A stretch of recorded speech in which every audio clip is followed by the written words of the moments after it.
Good evening and welcome to the April 2025 broadcast of Galactic Terrors, the online reading series that scours the known universe for scary stories, strange tales, weird horror, and all sorts of literary oddities from the most imaginative authors writing in a variety of fascinating genres. I am James Chambers, and with me tonight is my co-host, Carol Gyzander. Hello, Jim. Hello, everybody. Thanks to everyone for joining us tonight. It seems like we're in the Northeast, and it's gone from warm to cold to warm to cold, and now it's sweater weather again. So, golly. Well, that's okay because we have some great readers tonight who are going to be serving up some chills anyway. Joining us tonight are GORDON LINZNER, DEBRA K EVERY, and ANASTASIA GARCIA. So welcome to our readers, and we'll be hearing from them in just a few minutes. Yeah. Oh, this is going to be a fun show. And the really fun thing, too, we're from the Horror Writers Association New York chapter, and all three of our readers tonight are chapter members. So that's kind of cool. Yes. Yeah, it's one of the rare times we don't have a special guest from out of town.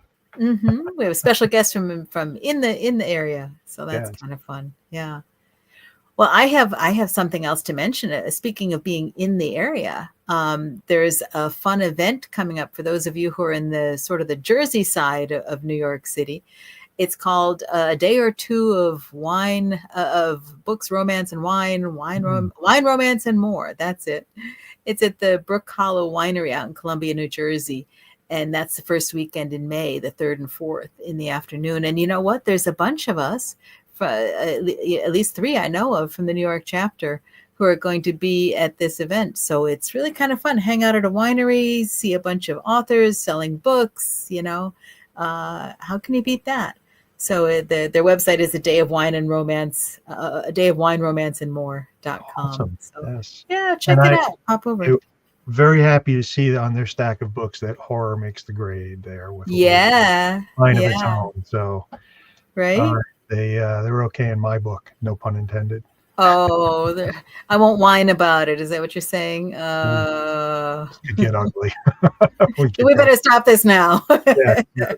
But thank you to all of you joining us tonight. If you are a Galactic Terror regular, we're happy to have you back, and we're really grateful for your support of the online reading series. If you're joining us for the first time, click like and subscribe below on YouTube to follow future Galactic Terrors transmissions.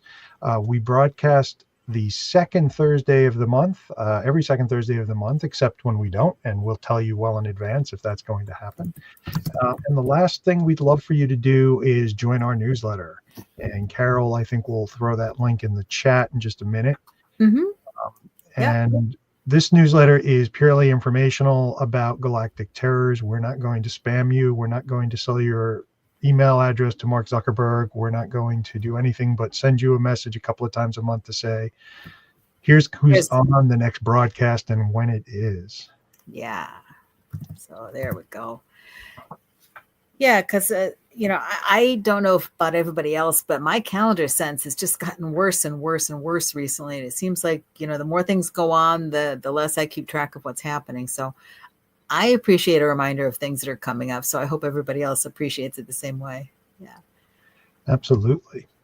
And speaking a little bit about the schedule, getting ahead of ourselves, there's a good chance that we will not be broadcasting Galactic Terrors in June, although we're still talking about some ideas. But the big thing happening that month is StokerCon, which is the annual convention of the Horror Writers Association, which is taking place in Stamford, Connecticut this year. Some amazing guests of honor. Joyce Carol Oates will be joining us.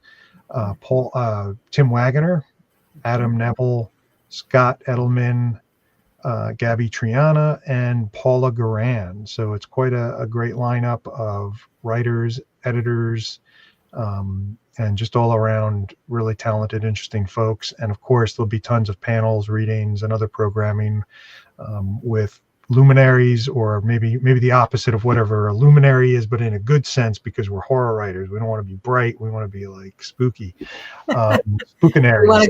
We want to glow in the dark. That's what we want. Yeah, exactly. Yeah. Luminescences. There we go.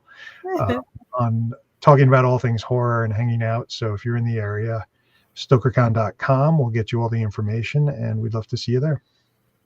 Yeah, that'd be great. I have to be honest, I may be a little bit biased, but it's still my favorite convention of the year of all the ones I go to, because the content is fantastic. The people are friendly and welcoming and terrific. And, some of those folks who run it, they're pretty okay too, Jim. And, that Brian guy, the little bit of overseeing with the two of you, always much appreciated. So.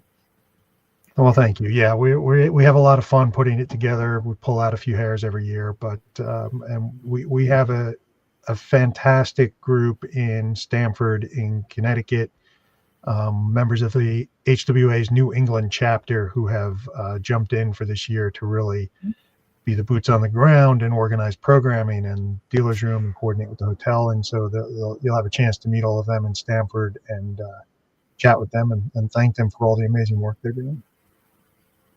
That's terrific. Yeah, I'm looking forward to it.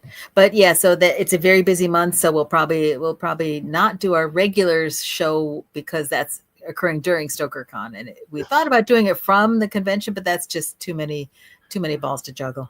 So yeah, I think we would normally be broadcasting during the opening ceremonies if we stuck to to our schedule, or maybe not. Maybe we'd be the week before. But yeah. In any case, I think. Maybe it's time for us to get around to the readings. What do you say? I think that would be an awful lot of fun. We've got some great folks on. What I'd like to do now is introduce Gordon Linzner. He's a founder and former editor of Space and Time magazine and author of 5 published novels and scores of short stories in fantasy and science fiction, Twilight Zone, Sherlock Holmes Mystery Magazine, and numerous other magazines and anthologies. He's a full active member of the Horror Writers Association and a lifetime member of Science Fiction and Fantasy Writers Association. And you can find him on Facebook as Gordon Linzner. Gordon?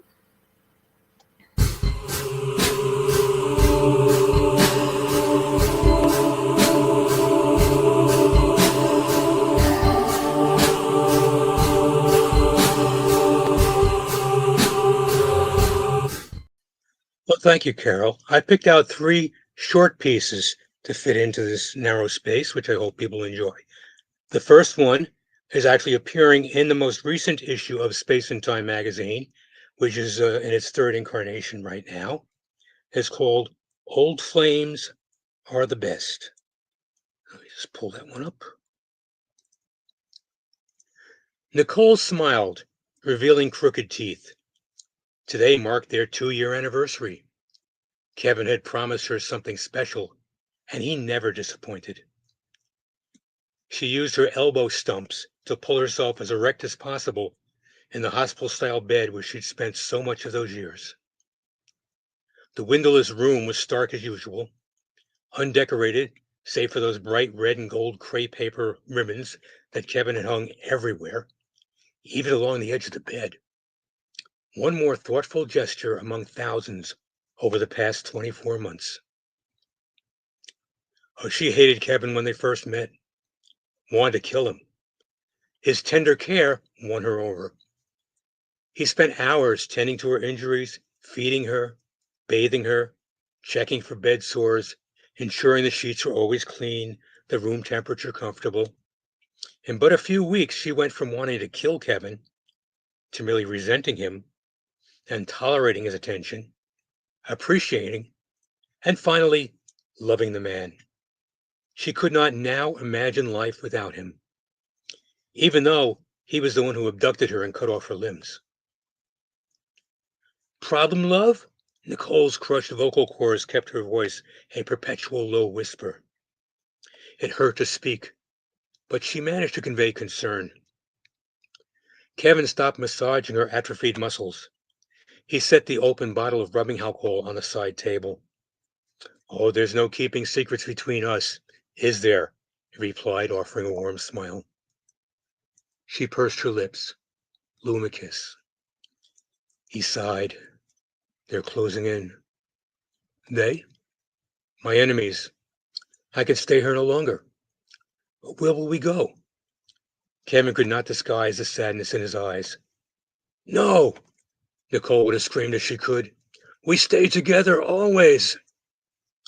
That's not practical, my darling, But have no fear. I will see you taken care of before I leave. Nicole's knee stubs battered the mattress. No one else. No, Kevin agreed. No one will tend to you the way I do. The syringe of pentobarbital had already been prepared. Us, Nicole responded. Forever. Let us dwell on the moment, Kevin advised. The future is not yet here. He turned away, walking to the sideboard at the far wall. There he opened a box and took out a small mousse cake, Nicole's favorite. He moved the dessert onto a real plate, placed the latter on a tray, inserted 2 candles into the rich icing, and lit them. Behind him, Nicole continued to pummel the ends of her knees and elbows against her mattress. Kevin hoped she did not accidentally throw herself onto the floor again. As a precaution, he pocketed the syringe. Happy 2nd anniversary, darling, Kevin said, returning to her side, in honor of our years together. Forever, Nicole whispered. Tears filled her eyes. Kevin shook his head. He saw his farewell gesture was futile. He started to set the tray on the side table, freeing his hand for the syringe. Nicole's elbow stump struck the edge of the tray, flipping it into the air. Kevin fell backwards. His skull cracked against the cement floor. The candles continued burning as the cake struck the floor. Rubbing alcohol spilled from the open bottle onto the man's unconscious body, added much fuel to their flames. Nicole rolled onto her right side to peer over the edge of the bed. Her lover's body began to smolder and burn. Together, Nicole whispered. She issued the closest thing to a satisfied laugh her damaged throat could manage. Her eyes widened as the conflagration reached the crepe paper ribbons that dangled from her bed. Many more flammable ribbons encircled the windowless room. Nicole whispered what would be her final word. Forever. And now I want to move on to a story in a new anthology headed by Carol and featuring both Carol and Jim, lots of other cool people as well. My piece is relatively short. It's called New Life. Awake now, are we? Ready to advance to our next stage? Oh, the question was rhetorical. Of course we are. It's dark outside now. Daylight in a few hours. Not either matter little for our purposes. Yes, get to our feet. Head to the bathroom. We're still getting used to these methods. Run the tap, if that makes us feel better. Rub our hands together. It might make us a little more appealing. Well, not as much as the wrinkled shirt seemed to, though. Operating this casing is still a work in progress. Rinse our face. Oh, that chill feels invigorating. No, the soothing damp highlighted by that fan. Breathe in the air, loaded with tiny, tasty molecules, not unlike the ones you've absorbed. That's useful for breathing purposes. We pause to study the body on the bed. He, she, irrelevant. It's us as well, or soon will be, now that we've shared ourselves. Oh, they won't need us now, no more than we needed advice on our merging. What was needed was natural, obvious, is natural and obvious. Once they awaken that body, they will also be us. Oh, there's no need to close the door. They'll leave this place not long after we do. We, both of us, all of us, have many more spores to share in the coming days. And now I have one more, since I've just talked about 2 stories that appeared in the last year. I'm going to move on to something that originally came out in 1971 in a magazine called Procrastination number 11, edited by Daryl Schwartzberger.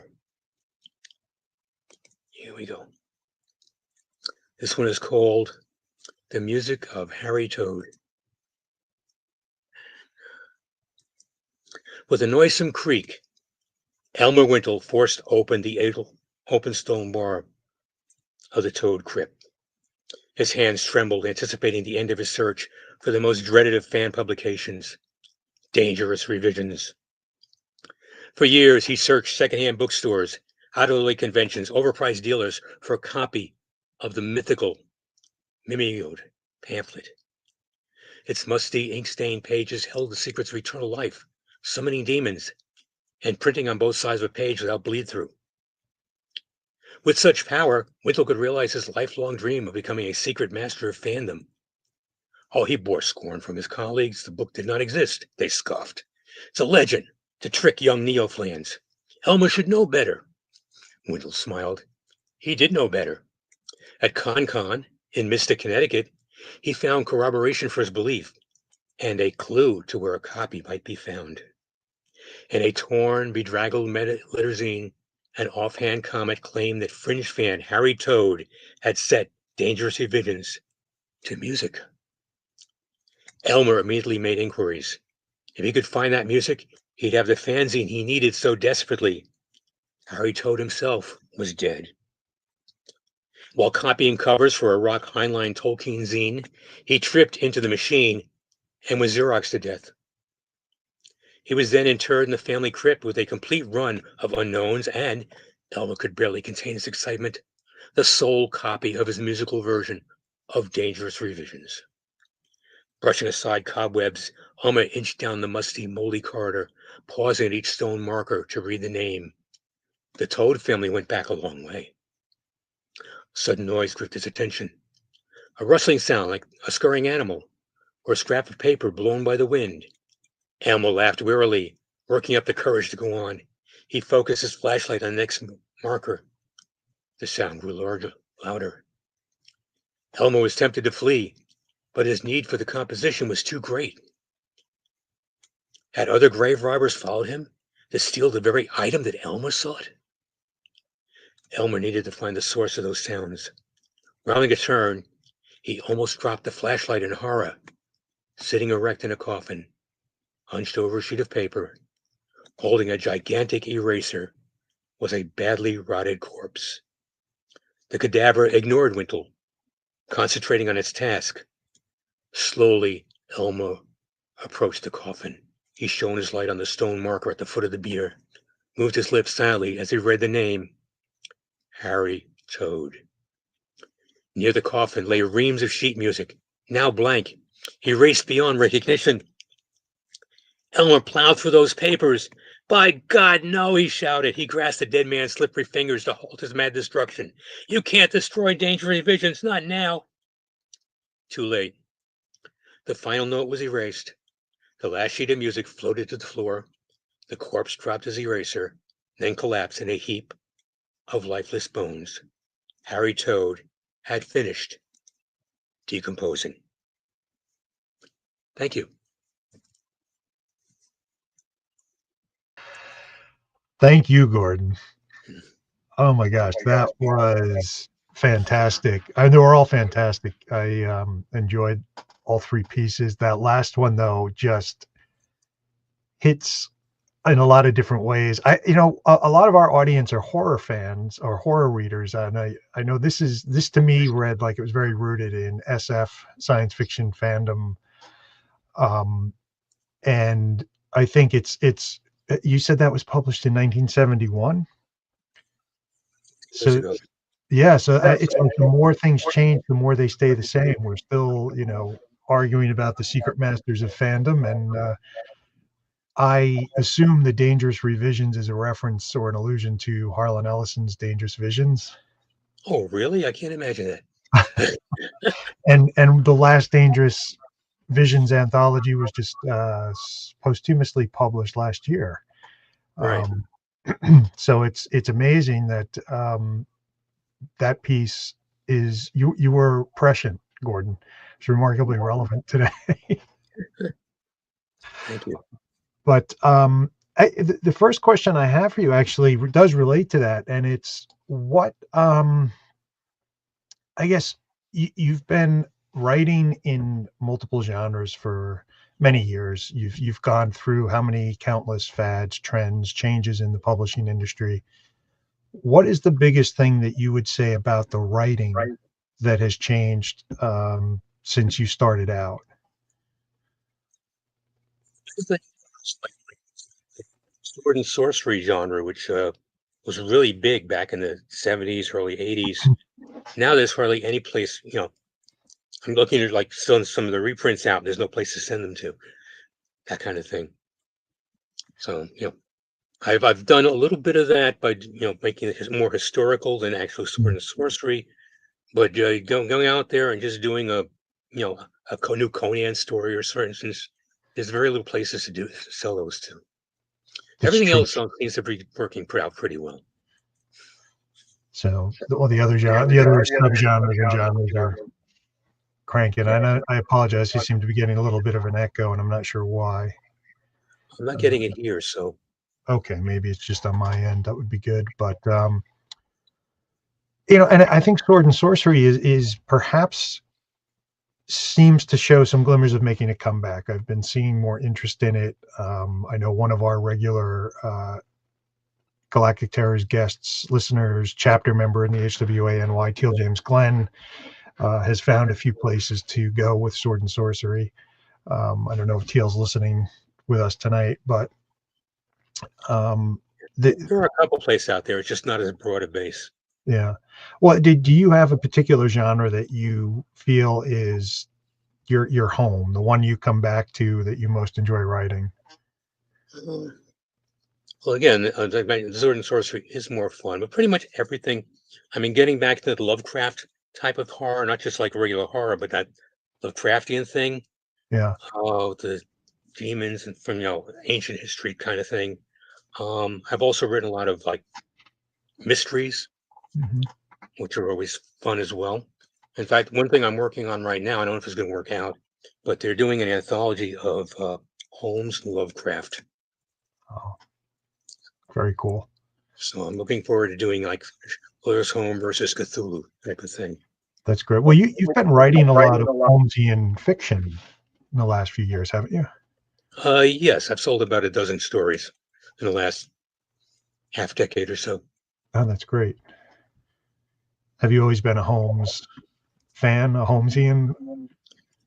It's one of my favorite detective genres, yes, as well. Okay. There's so much more you can add to it because Conan Doyle, even Conan Doyle got a little bored with Holmes after a while. I said, I want to do something else, and people said, no, you can write new Holmes. But I like getting into the areas that Doyle was kind of like shying away from. What are some of those areas? I admit I'm not the best read Sherlock Holmes person. I can't say exactly. It's just like the way that the story runs. Okay. To me, yeah.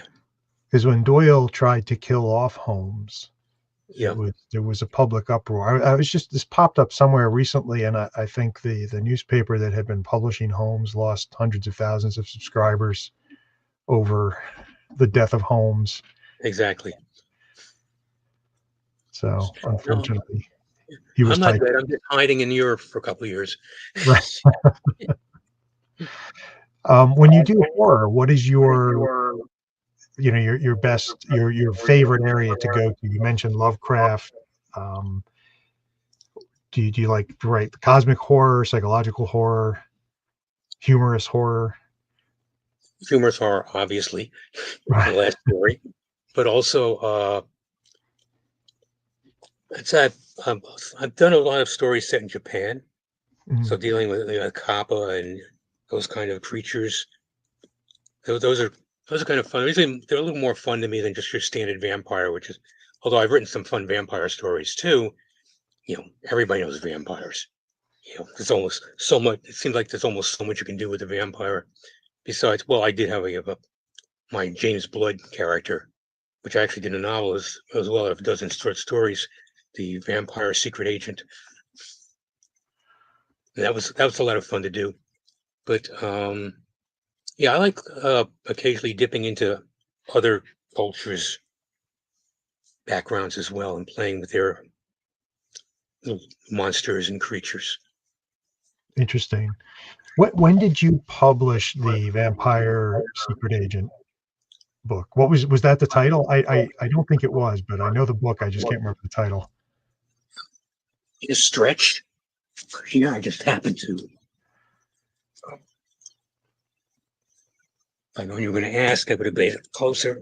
I actually, obviously I started Space and Time magazine on my own, and for a while we did some books as well. So the first book I published under my own name, under Space and Time Books, The Spy Who Drank Blood.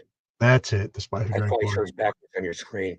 Awesome. No, it's looks okay. Looks good. Yeah. Okay, just backwards on my screen then. So the idea of mashing up genres that way, so vampire, horror fiction, and spy novels, Right. is, that kind of thing seems a lot more common today than it was. Did you get any resistance when that was published from readers, as far as, they didn't want to mix up the genres? I had no problem with that at all. People seem to love it. Cool. Of course, I had been printing like short stories in Space and Time with the same character for years before, so they were used to it. So you slowly brainwashed them into being ready for the book. I suppose I wasn't actively thinking about it, but yeah. Okay, they like this idea. Maybe they'll like it if I go like 150 pages instead of just 20.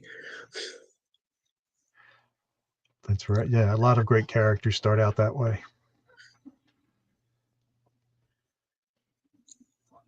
Excellent. All right. Well, Gordon, thank you so much for the reading and for taking some time to chat with us. We'll have you back on near the end of the broadcast to ask you what you have coming up next. Right. Look forward to seeing the other readers.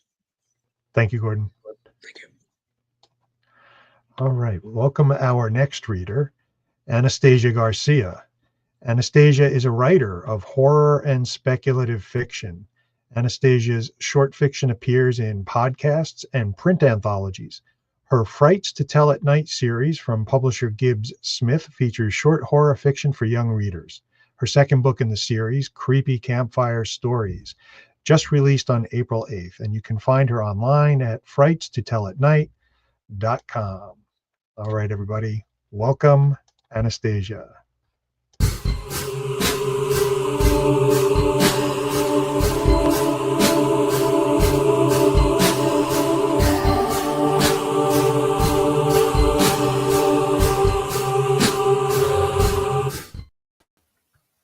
Hello, everyone. I hope everyone can hear me. Lovely to see everyone on this wonderful Thursday night. I will be reading a selection from Creepy Campfire Stories, which is my new book out from the Frights to Tell at Night series. This is designed to introduce young readers to the world of horror. So they are short fiction stories that run the gamut of all kinds of monsters, some familiar ones like maybe Mothman, and others that are new to the young ones and new to me. All of them are inspired by folklore from around the world. And this one that I'm going to read today is called Fish Breath, and it's about a scary something. So get ready, buckle up. I'll read this short story, and you'll soon guess what this is about. Okay. Adeline nudges the dead thing in the sand with a stick. It is squishy and slimy and missing its head. She studies it. Are those teeth marks? She quickly tears her eyes away with a yuck and a shake of her head. Adeline was the one who wanted a vacation here. Well, not here, but somewhere like in her mermaid movies.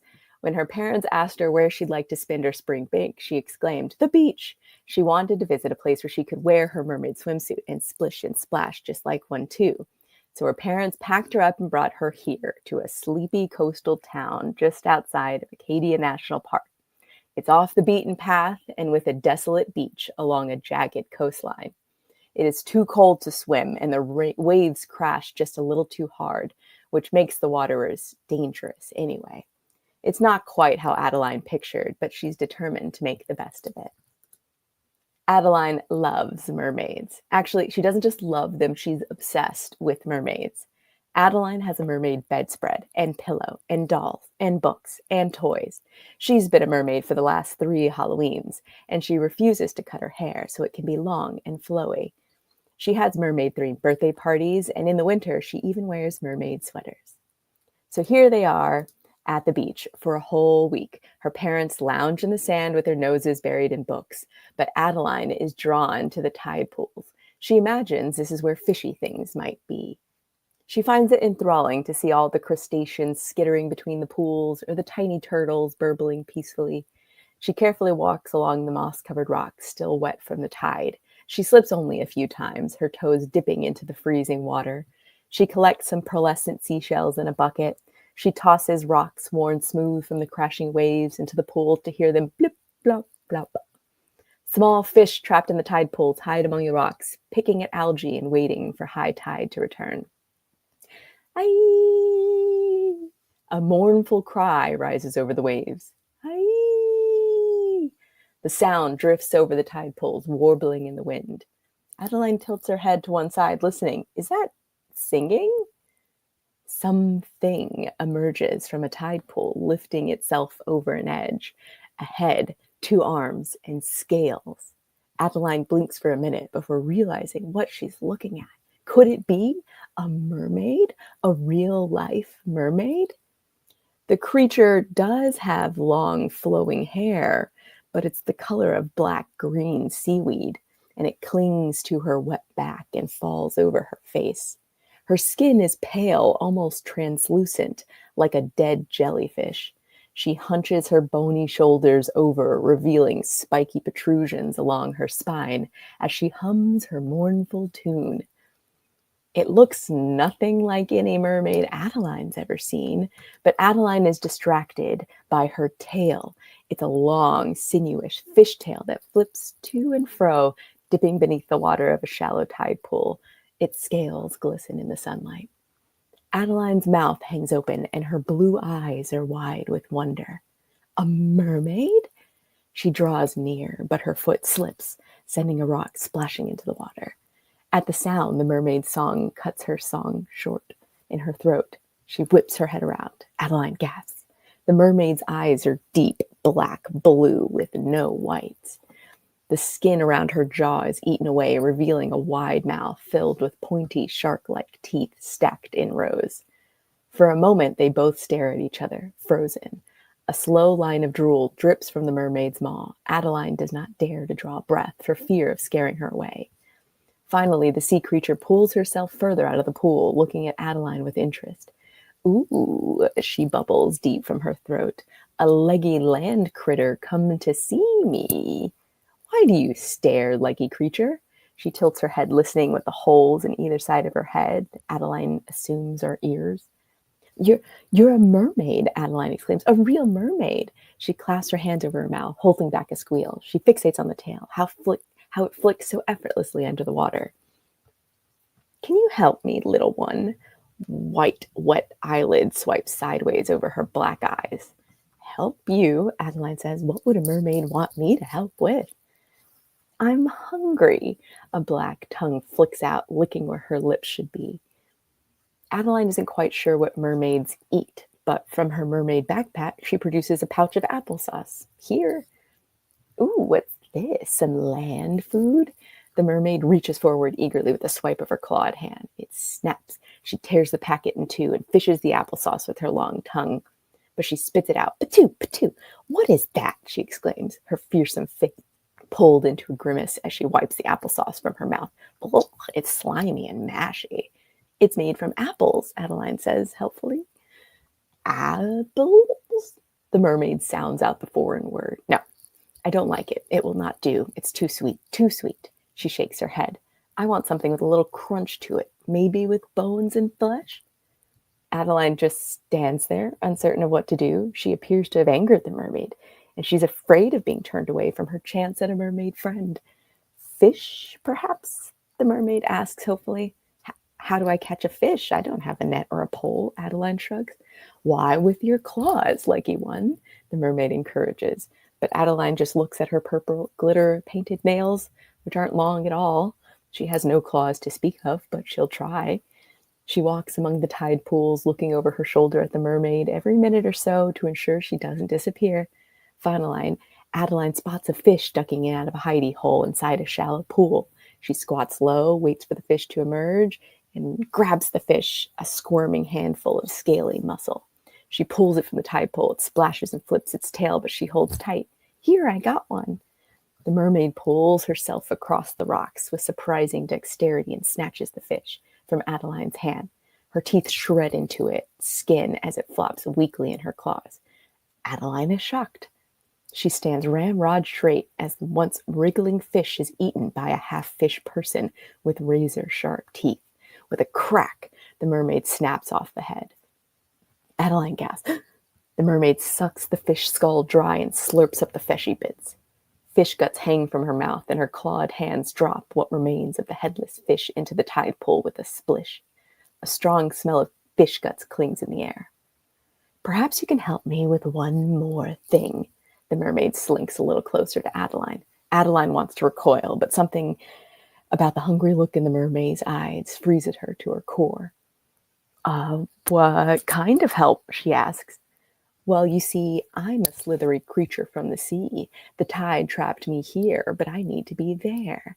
She points with a webbed claw towards the sea. Adeline hesitates.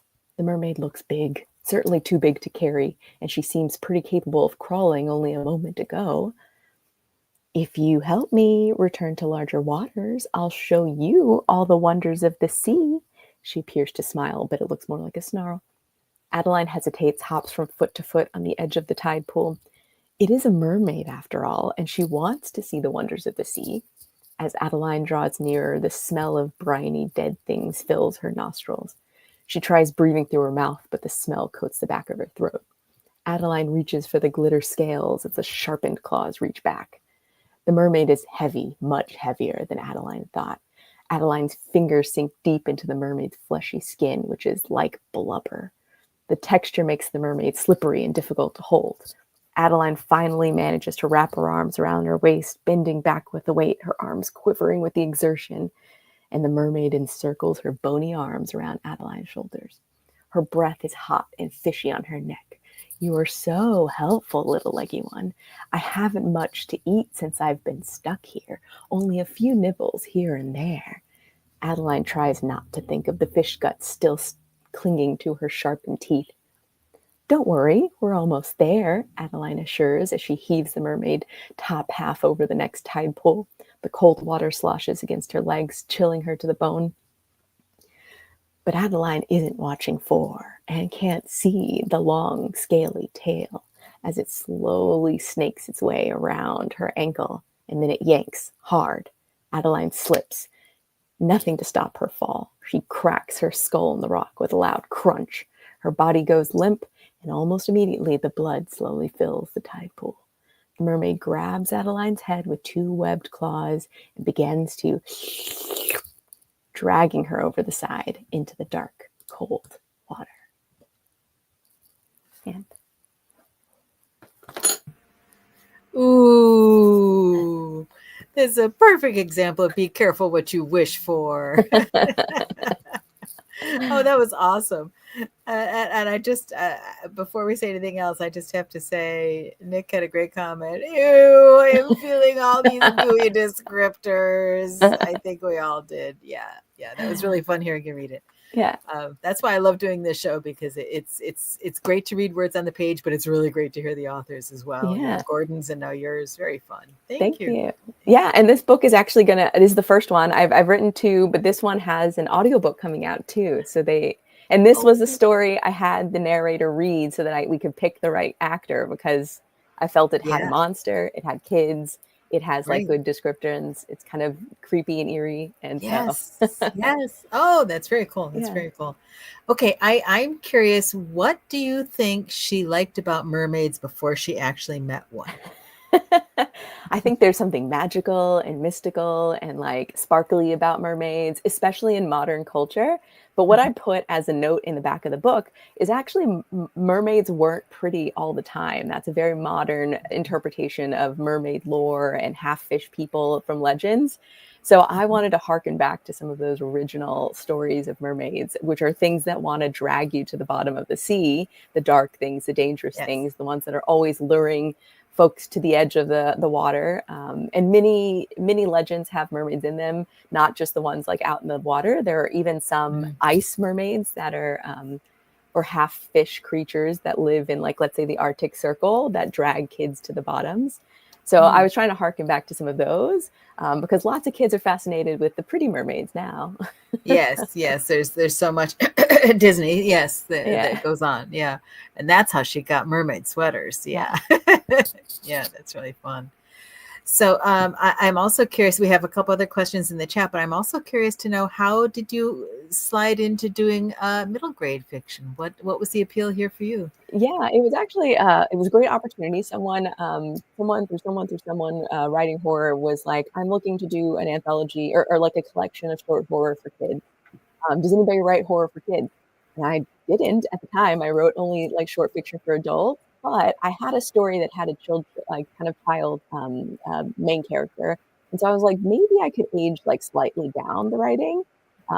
And so I just simplified some of the longer sentences that I had in there. I kept it pretty true to form, and then I gave it like a kind of a slightly ambiguous ending. This one hits pretty hard, but I made the other ending like kind of soft. I was like, maybe this could be for kids. And they liked it. They liked it a lot. They liked it as a proposal. And so I had the opportunity to make Ghostly Ghastly Tales. And so that was my first like dive into kids fiction and really taking some of my larger writing ideas, my scarier ideas, and making them for kids. I'll say that writing for kids is not that different than writing for adults. I think kids can handle some big, scary topics. They can get grossed out. They can get eked out. There can be a monster. There can be a dark ending. And so I think a lot of it is more just like simplifying your story structure to make it smaller and easy to digest, but still pretty dark. Well, you know, that leads right into the second one of the other questions from Nick Dyack. Things like Goosebumps, scary stories to tell in the dark, your work, etc. What do you feel is a common factor or something to consider when writing intro horror to young readers and children? So you touch on this a little bit, that they can handle more than you think, but yeah. Yeah, definitely scary things. I think some of those original ones, Scary Stories to Tell in the Dark, Goosebumps, those were all definitely inspirations for me as a young reader. I think something to consider is that you don't have to pull your punches. Kids can handle heavier topics like death, cyberbullying, divorce, change, losing members of their family or even pets. Losing friends, being alone, isolation, like some of these big, heavy topics that we as horror writers and readers like to engage with are things that kids can deal with on a regular basis, but also like it helps them kind of like toe into some of these darker topics. So writing fiction and reading fiction and things for scary young readers, I think it gives them an opportunity to be brave. They can open a book, touch on a topic, close a book if it's too scary, take a minute, come back, open it up again, try it when they're feeling a little braver, or maybe when the lights are on. And I think that helps quite a lot. Young readers like build some resilience, build some bravery, feel strong. So when I approach scary stories, I don't intend to make them super dark. But I like to leave some of the endings can be happy, some of the endings can be dark, some of the monsters can have like ill intent. Not everything has to be, I'm saving, like a kid has to save the day. Sometimes kids just run into scary things. And sometimes kids are kids when they do. Yeah. No, that's very cool, because those are all the same things that I say we adults do by reading horror. You know, we look at something that we might have experienced or might have scared us, gives us a way to look at it. And if it's too much, you put the book down. As opposed to real life where you can't always do that, right? Yeah. That's cool. I also think one small thing too. I also think when writing for kids, you have to live in the now. Adults, we have lots of things that are going on in our head constantly, whether that's our past, our future, problems here and there. Like our brains are all over the place usually. And so when you write adult characters, you make them very complex and you add a lot of backstory and history. The layers lots of layers and things. For writing for kids, like they're very in the moment. Yes, they have like memories, but their memories are short. You know, their memories are from a small amount of life. And so they're very grounded in the present. So you just have to, it's like what they see, what they feel, how they're interacting in the minute. Like it's always a game of chance to them. They don't have the years of experience to know how to fight a monster. So it's like, how do they find what's inside and bring it out? So I do think like some of that makes it fun for reading. It makes it like Goosebumps was this way, where it was like eating a bag of chips, like you just wanted more. And they were short. Yeah. And I think it's interesting too, because a kid without as much life experience as an adult may not have an idea of what the implications are of, if I do this, that will happen. So I think that's an excellent point. That's a really good answer to the question. Okay, now I'm going to do one thing real quick. I want to show everybody a picture of the cover again for just a second, because here we are, the Creepy Campfire Stories, with the campfire in the middle, and there's a couple spooky faces in there.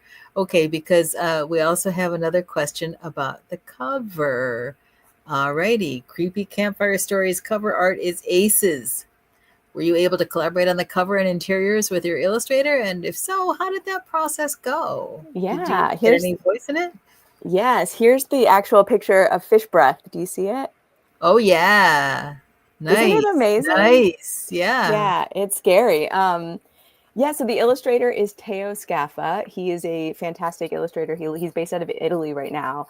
And I did not think Gibbs Smith is a smaller publisher. It's not a massive major house. And I think with that, they gave me a lot more flexibility in recommending things and trying things and suggesting things and giving feedback along the way. So I'm very grateful, because I think it was a wonderfully collaborative effort.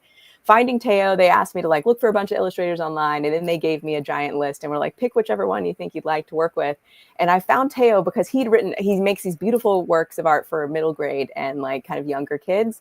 But in the back of his portfolio, I started seeing creepy ghosts and ghouls and things. And I was like, oh, I think he likes to draw scary stuff, but does the cool kid stuff. So I was like, this is perfect. He has the creepy experience. So when it came to writing all the stories, I made a mood board for each of them. So pictures that I pulled off the internet that had inspired my thinking as I was writing the story. And I just gave him one page with a mood board for each story and was like, here's what I'm thinking about. I gave him some details on what the characters look like, if there's any descriptors, or the location is a specific location in a part of the world. And then he came back with these 20 beautiful illustrations. And then I could advise on a little bit of this, maybe a little bit of that. But truly, I think after the first book of working together, working for the second book, they are scarier. The illustrations are scarier, and it felt like he nailed it. Very little feedback required. And so I'm very grateful that he was into it and had the time in his schedule to make this book. So fingers crossed we get to do another one. I hope so. This is really fun. Yeah. And one last question, you mentioned doing a mood board, and you were doing this afterward to do it for the illustrator. Is that something that you like doing? And would you do that before writing some of your stories going forward? Yes. So I use Pinterest religiously. I actually work at Pinterest for my day job. Yes. But Pinterest, I use religiously. I make a mood board for every story space. And then the reason why is because most of you all have great talent in which you can just turn on your inspiration and walk into a room and start writing 1,000 words. I need a ramp up. And so most of that is visual. So I have to, I essentially lay things out, and then it allows me to sink in, set some ambient music, and really get into it. And so I have to, I have to set up some mood boards for books. Even if I'm writing a short story, I get 5 pictures that kind of give me a feeling. And that helps me re-engage at any point. So sometimes if I'm on a train, I'll just scroll through some pictures while I'm going home, and I'll look at some and I'll start jotting things down. Or if I'm going to bed and I want to scroll through a couple more pictures to give myself some dreams, I try and do that as well. So oh, that's fun. Yeah. And then I like to do that. I'll think of something before I go on a drive, and then when I get there, I've discovered that something's worked out in my head. Yes. Great. Oh, this is so much fun. Okay, I'm gonna go play with Pinterest next time I'm starting a story. So thanks for that. You actually just reminded me. Someone told me the write every day advice that writers get all the time, which is write every day, write something, What that's designed to do is not necessarily put words on a page, which who can write 1,000 words a day besides Stephen King. What that does is, just like you were saying, it just puts the idea back in your brain every day. And so every day it allows you then your subconscious to work on it while you're, And so it just helps. So anyway, once I learned that, I was like, that's what that means. That's why. Yeah. Just don't put it down for 6 months and expect to come back to it fresh. Exactly. Yeah. Oh, that's a very good point. I like your way of looking at it. Well, thank you so much. This has been so much fun, and I appreciate you reading and chatting, and we'd love to have you come back at the end and tell us what you have coming back up. So Thank you. Thank you. And what I'd like to do is go ahead and introduce our next reader. DEBRA K Every is an author of horror, thrillers, and stories that make the heart beat fast. Her psychological horror debut, Dina Undone, has won multiple awards, most notably an American Fiction Award, a Story Trade Book Award, and a Page Turner Award. It is traditionally published by Woodhull Press and was released in October of 2024. A Spanish edition will be released in 2025 by Dilatando Mentes. Debra's short stories have been published in various literary magazines, as well as anthologies published by Hippocampus Press, Querencia Press, and Fairfield Scribes. More about DEBRA K Every on her link tree, DEBRA K Every. Deborah?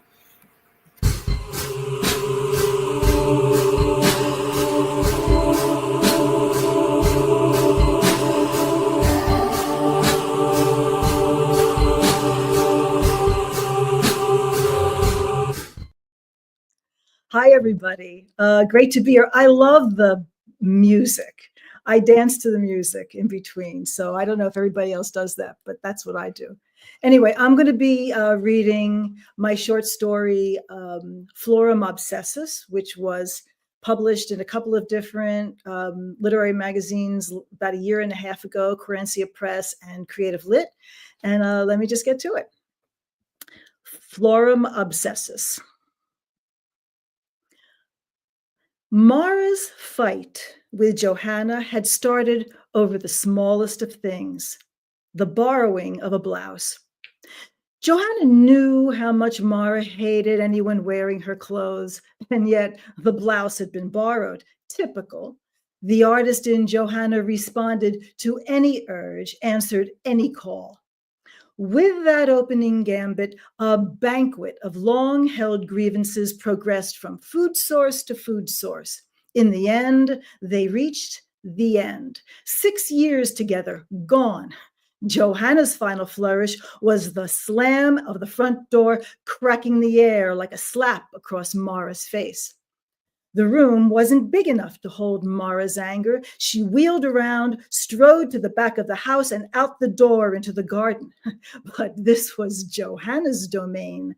The scent of gardenias and camellias wrapped around Mara's throat and squeezed.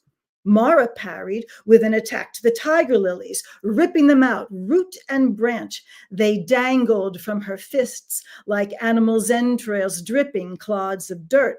The sky opened and torrents of rain tore at Mara's hair and clothes as she rounded on the peonies and the petunias and the hibiscus. Nothing was safe. Nothing was sacred. When she was spent, Mara's hair was matted to her head, her clothes molded to her body, her hands, arms, and face caked with mud. She stood dripping amidst a battlefield of dead bodies strewn from border to border, a graveyard of the unburied. Then and only then did the full impact of what had happened occur. Johanna was gone. Mara leaned against the linden tree and wept. She could hear Johanna's laughter. She could feel the chaos of Johanna's hair between her fingers. Never again would she be swept into Johanna's abandon, to taste her, to smell her. She scanned the ruined flower beds, her last connection to Johanna, and knew what she should do. Mara would recreate what Johanna had built. 2 days later, with trowel in hand, she bent to her work, planting a garden stolen from the canvases of Georgia O'Keeffe, feminine and erotic and seductive, her homage to Johanna. In one corners would be lilies, their petals spread open like white thighs. Jack in the pulpits would lean against the house, coyly covering their stamen with their striped hoods. To the left, bluebell vines would live, their deep purple petals as fragile as butterfly wings, and at the flower center, oh, at the center, a sweet bud of passion.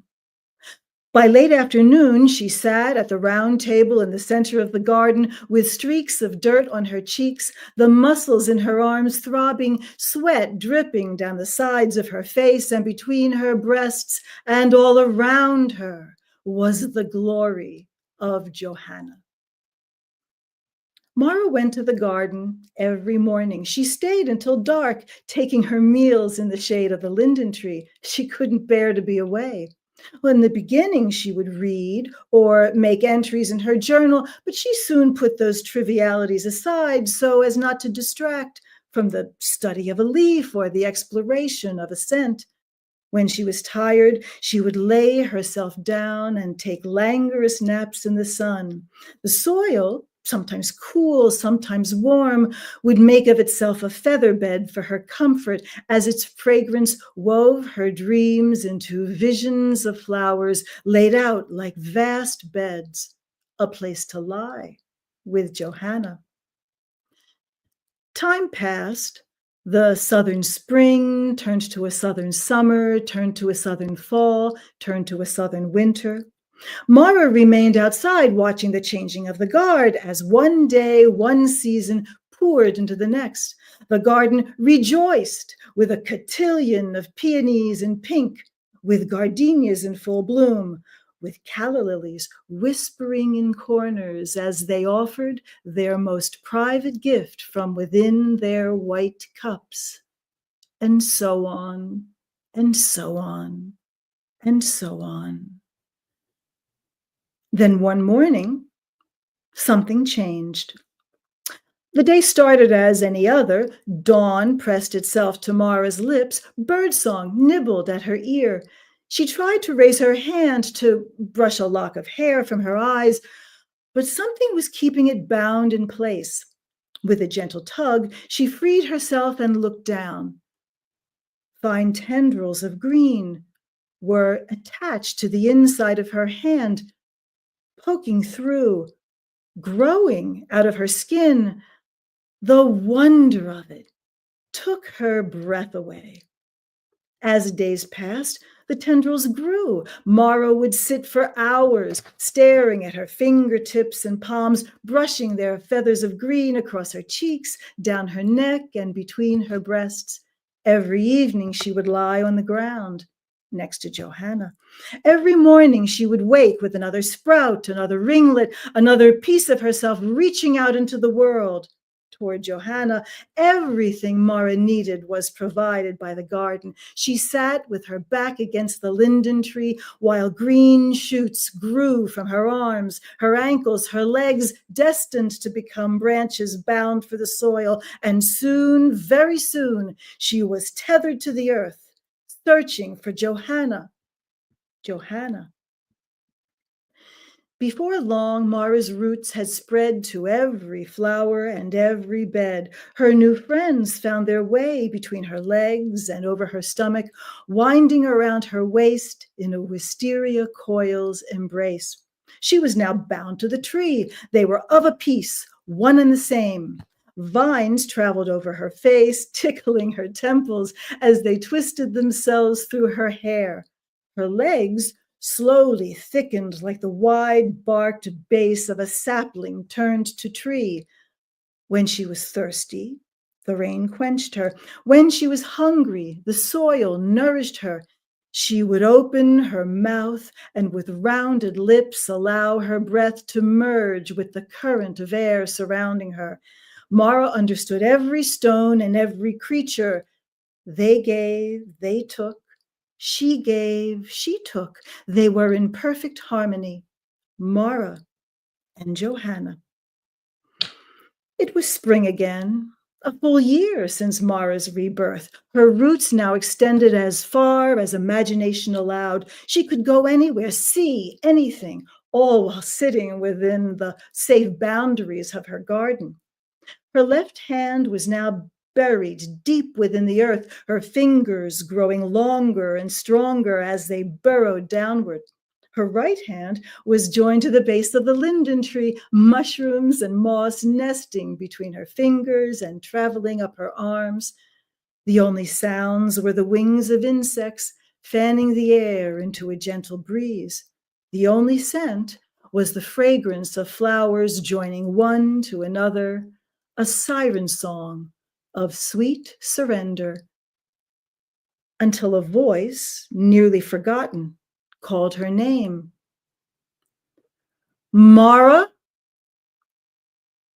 She opened her eyes and peered through her leaves. There, framed in the doorway of the house, scanning the garden, searching, was Johanna. She had come home.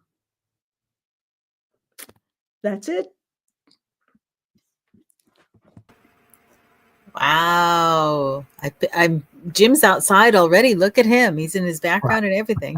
That's it. It's perfect timing for the season, Deborah. It's really is. Yes. Oh my gosh, that was great. Thank you so much. Thank you. Yes. That song, that's really funny. Old singers die hard. That story, I'm going to be performing, and it will be a performance at the end of May for the show with the jazz duo. They're going to accompany it, so it will have a lot of things going on between some of the sections and while I'm reading and that sort of thing. So I'm very excited about that. I think it'll be an interesting addition to this. Very cool. Yeah. I mean the description and the painting of the scenery is going to be so perfect for the their accompaniment and working with you. So that's a vibraphonist and an upright bass player. So they are Menagon. Anyways, May 31st, and it's in my it'll be on my Linktree page probably tomorrow. So cool. On that. Yeah. Okay, we shared that in the chat. Yeah. Do you have a name for the event? It's called the Crystal.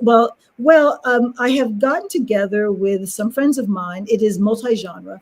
And there are 3 other great authors, nonfiction and fiction. And if this works out, we will become the Chrysalis, which is and specifically to put stories on stage. And it won't just be us. We're going to be inviting people in to do stories. And we are, if it works, the big if. No, I'm actually, it looks like it's going to be. It will work. It will work. And we're hoping to make it a series. We have terrific. 100 people, and it's called The Chrysalis is the group's name. And then we'll see what develops from there. Yeah. I know.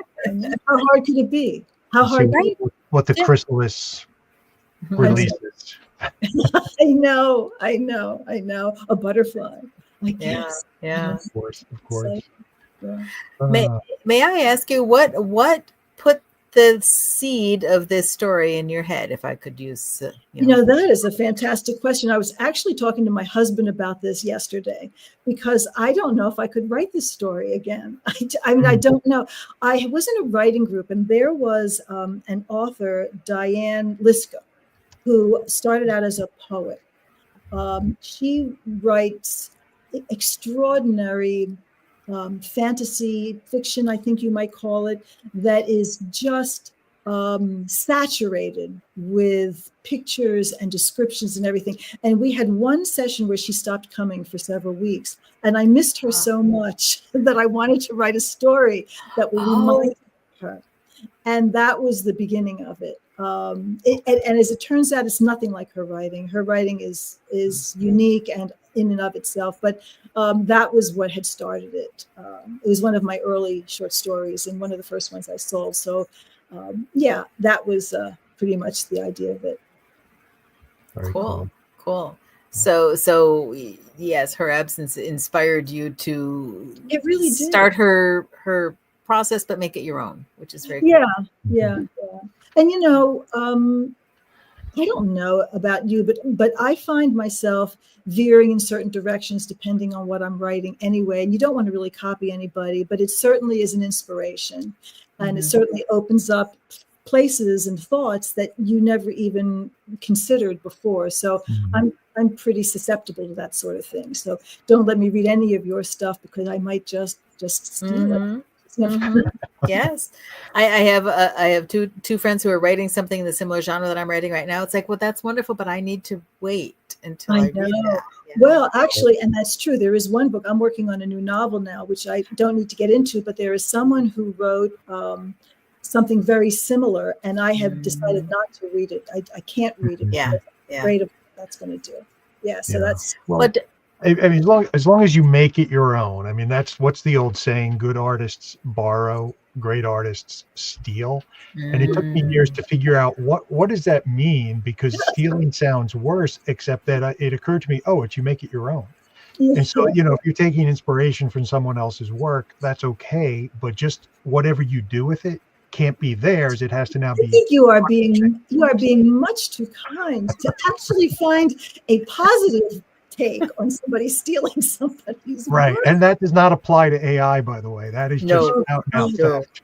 That's not people. Yeah. Yeah, that's not people. They're not artists. It's great artists. AI is never will be a great artist. But no, you were talking about that, and I think we all try to be wary of what's influencing us and what we can take as writers. And that phrase was popped into my head, and it had taken me years to kind of figure out what exactly does that mean, and that was my take on it. But yeah, it's interesting. Do you find that writing is a big influence on you, Deborah, or do you find influence on your writing in other things, like things outside of the written word, or like most of us, my starting point is usually things that have happened to me that I simply have to sort out. For all of the short stories, I can say that that's probably true. That was the thing that was the catalyst for my writing my debut novel, Dina Undone. I was going through a very terrible time with my Aunt Mary, and that was the catalyst for that. But as I've been writing more and more, I've been taking my inspiration from a lot of different things. It could be a particular piece of music that's exciting for me, or a news item that just seems like it needs to be a story. A couple things that have happened that I've read have just kind of boggled my mind, and it makes me think maybe that's a story that needs to be written. So those are the kinds of things that get me excited and want to get something down. Interesting. And have you written a lot of short fiction, or did you write a lot of short fiction before turning to a novel? Because I know Dina Undone has been so well received. Well, thank you. Yeah, and I'm just wondering about if you have a preference, short fiction or novel, or what. Well, Jim, I don't know if you know this, but I never wrote anything until 2019, and I've never written before. I was a singer, and I'm really happy that I came from a singing background. I sang opera because music is a huge influence on what I write, and I think that the reason I even started was I just fell in love with the way words feel in my mouth and the sound of them. I love the sound of them, and I love the rhythm, and I love the balance when you really write something that clicks into place, and like a surfer who ends up on a wave and the wave just takes them. And it takes a long time to reach that, but to just get to that point where and then it just takes you. And I really think that for me, it's rhythm and sound that do that. The reason I started writing was this horrible thing that happened with my aunt. So in answer to your question, I never wrote, except for things in my journal, I never wrote short stories or novels or anything until I wrote Dina Undone. And then while Dina Undone was out there doing its voodoo, then I started writing short stories and was lucky enough to have them published. So I don't think I can say that I'm a new writer anymore. Because I could say that, and it seemed like it kind of was a forgiveness for any of the funkiness that my writing. I don't think I can say that anymore, but I don't really have a lot of things in my vitae to point to as saying, and this is what I do mostly. I wanted to start with a novel because I wanted to write a novel. God damn it, and I didn't want to take my time and write short stories first. And now that I've had a taste of writing short stories, what it's so spectacular to you have a world of genres and you have a world of voices, and to be able to change your voice into something completely different, like that story that I did at Christmas time, the apocalyptic guy that almost ate the dog. That's really fun, to just change something completely. And you haven't committed to 70, 80,000 words. You've committed to 2,000 or 3,000 words.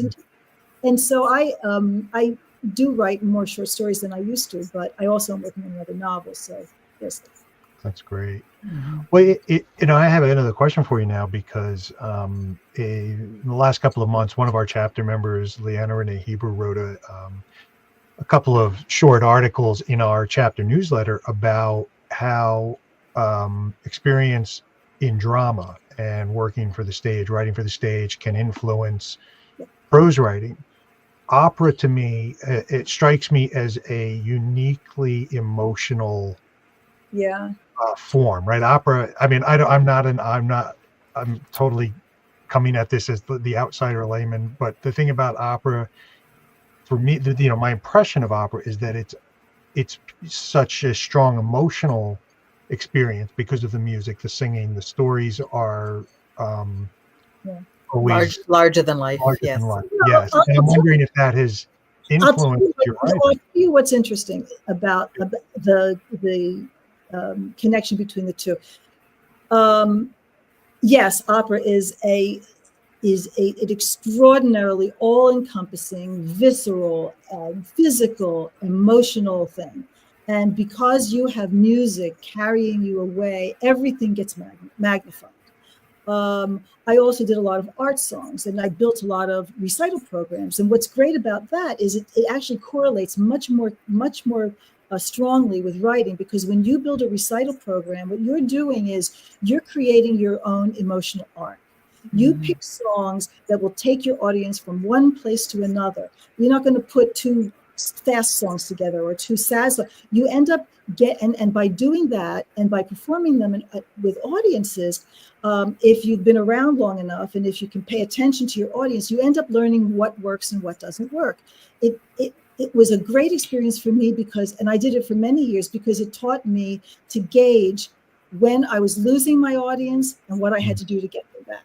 And I think that correlates really, really well with writing a novel, because it is all about pacing if you really want to keep people's attention.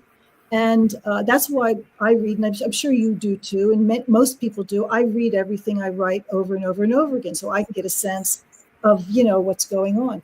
But I will say this about reading a story compared to singing. It's been hard for me to go from reading stories to singing, because I initially thought, oh, that's easy. It's easier than singing a song. I'll just read the story. There's no singing involved. And I didn't appreciate that music had defined for me how I was going to use the words. It defined on me how fast I said them. It defined for me the emotion that I put in them. There was a framework in which I had to give my interpretation, but it is a very specific thing that has been chosen for you to read a story. Now you're in a whole different ballgame. I mean, there's too many choices. There's too many ways to do it. And damn, those first few times I was embarrassed. It was just not pleasant. The first time I ever read a story to a group of people, that was when I realized I really have to understand how this works and practice it. So that's been a really interesting thing to learn too. So there's been things that really I feel very grateful that has been my way of getting into writing. And then there's been things that from a reading a story point of view out loud, I've had to kind of make adjustments and, do that sort of thing. That's such a fascinating comparison, singing with everything sort of mapped out and planned versus just getting up to do a reading and all you have are the words. I know. Right. There's no background, no intro. Yeah. That is all you got, baby. I mean, that's all you got. And and it is really kind of interesting. It makes me really appreciate actors. Something that I knew, I think I took acting classes as a singer, and I had a very, very clever acting coach who decided to film all of her students without telling them. And then the horror of seeing them. And then you really understand, truly, you really get to appreciate a fine actor when you see somebody who doesn't know what the hell they're doing. And that's actually kind of an interesting, exercise. So yeah, that's terrific. Yeah. Well, we've been lucky tonight with three great readers and 3 great excerpts, but yeah, terrific. But Teal James Glenn and I do classes on how to read your work aloud, because if you don't know how to do it, this is basically, think of this for beginners. So if you don't know what to do or how to start, or how do you even address the microphone, that is all those things. Spectacular. I would like to talk about that with you, only because I've been asked to do something similar to that with this guy who wants to do the whole music and story thing, and he wants me to be doing some kinds of workshopping. Interesting. Because we as writers, most writers are sitting at home by themselves and they're just writing, and to get up there in front of people and present your work is a very scary thing. For the majority of people, standing up in front of an audience and speaking aloud is the most frightening thing in their world. So where do you do your work with Teal? Oh, mostly we've done it at a lot of conventions. We were just up in Niagara Falls at the World Con up there, World Fantasy Con. So yeah, I can't think of any 2 people who would be any better at doing that than the 2. Well, he's got decades of acting experience as well. So yes, I will say, having Teal in our chapter and participating regularly in our readings has inspired a lot of us to up our game. Yeah, well, it's quite true. Teal is the reason I make sure that I'm memorized every time I do something. I wasn't memorized tonight, but No, you don't have to. Yeah. But I will be. And frankly, Teal invited me to come to listen to a reading that HWA New York did, and that got me to switch from writing science fiction to horror and hanging out with these people more. So that was just just a friendly crowd, great stuff. Loved the readings. So good job all around. But speaking of all these other wonderful authors that we have in the chapter, let's bring some of them back on. Yeah. We can all talk together. Yeah. Does that sound good? Yeah. Here comes Gordon. Anastasia, yes. Terrific. So this has been such a wonderful evening of words and wisdom and sharing cool stuff. I've really enjoyed hearing all of these things. So. We got smaller. There we go. Yeah. Now we're bigger again. Yeah. Thank you for your readings, for sharing your stories with us. This has been a blast.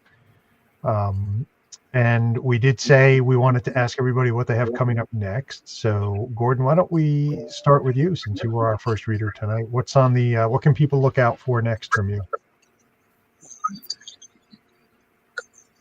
Gordon, there we go. Now we can hear you. I'll be back. Okay. I've still got one more Sherlock Holmes story coming up in one of those collections, and I am working on a combined Holmes Lovecraft story, which is, trying to keep Holmes sensible and deal with the weirdness in Lovecraft. It's fun jagging that out. Yeah. I've been trying to slowly work together a novelette using the famous Kappa creature from Japanese mythology. It's this little creature with an indent in his head where he keeps water. And so you bow to him, he has to bow back, but then he spills the water and goes, oh. And then you give him more water and say, oh, I'm now your friend of life. But and I'm working on just started working on something with Charles Baruch, which I only need a detail right now because we're still in development. Oh no, yeah. We'll hear more later then. Okay. Cool. All right. I can share? Yes, please. Yeah. So I'll be headed to the Gold Coast Book Fair on Long Island May 16th. So if anyone else is out on the island and would like to stop by, the Gold Coast Book Fair will be in Oyster Bay. And then I'm also working on a new, I'm working on a lot of alien short stories, because there are a couple calls out that are for UFOs and aliens and encounters and things. And so I'm considering some short stories that deal with aliens, which are one of my favorite subjects, but so hard to get perfectly scary, at least in my skill set. And then I'm also now considering writing a third book. So I'm just outlining, just getting into that phase, but we have some deadlines rapidly approaching. So that's what I'm working on. Excellent. Very nice. Will that be another book for younger readers? Yes, that'll be another collection for younger readers. Yep. Very cool. Very cool. When I started this whole process, I was like, yeah, I could write a couple of stories for kids. I did not realize I'd be writing like 60. A couple of 60, yeah. That's okay. You're securing the next generation of horror readers for us. So my friend just texted me that her a young person in her life who she gifted one of these books to texted back that they having nightmares, and I'm like, perfect. That was the goal. I can stop writing. That was the dream. Yay! Well, that's cool. So, Deborah, you told us about the event that's coming up. That's very cool. It's on May 31st in upstate New York in Kingston. You can see the little ad invitation on my Facebook page. It's pinned on there. It's pinned on my Instagram feed, and I'll be posting it on my Linktree page tomorrow. That's May 31st, and multi-genre, as I said, with this jazz duo. And then I'm also going to be at KGB. After you, Carol, I'll be August 13th, and I'll be doing a couple of stories there. I'm pretty excited about that.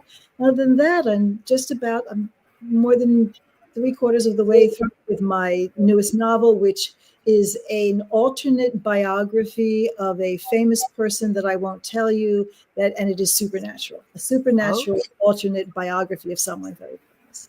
Cool. And I am tingling with excitement to finish it, and it's nearly there. So you're going to give us a secret scoop. Okay, cool.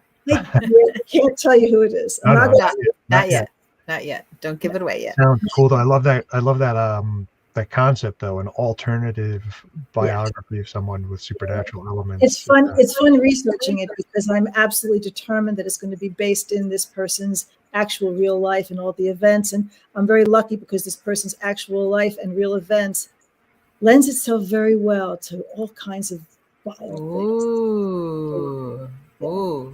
So I'm having fun thinking of all the people it could be. This is fun. Yeah. Exciting. Yeah. Carol, how about you? Cool. What have you got?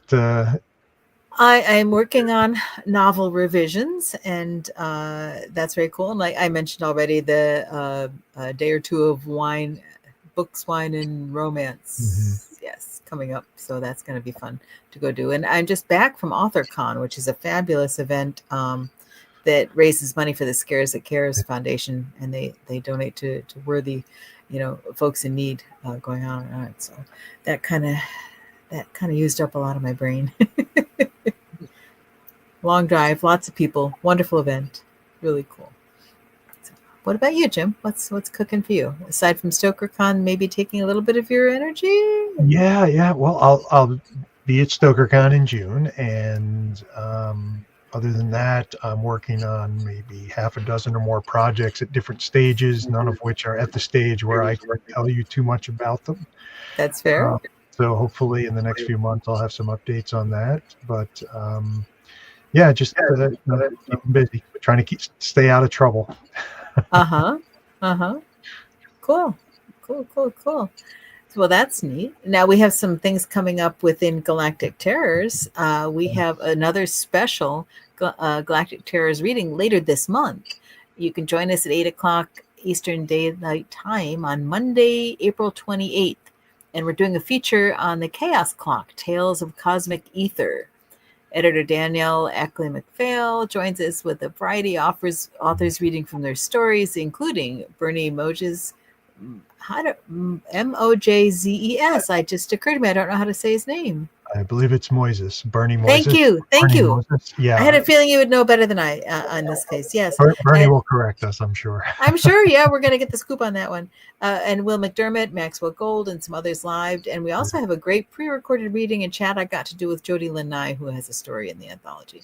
And maybe even some really cool guest hosts coming on with us. We'll see. So if you like steampunk and cosmic horror, tune in. So This will be fun. And if you were at our Chaos Clock reading last month at Randy Dawn's Brooklyn Books and Booze. Mm-hmm. Yes, okay. That's Not Booze.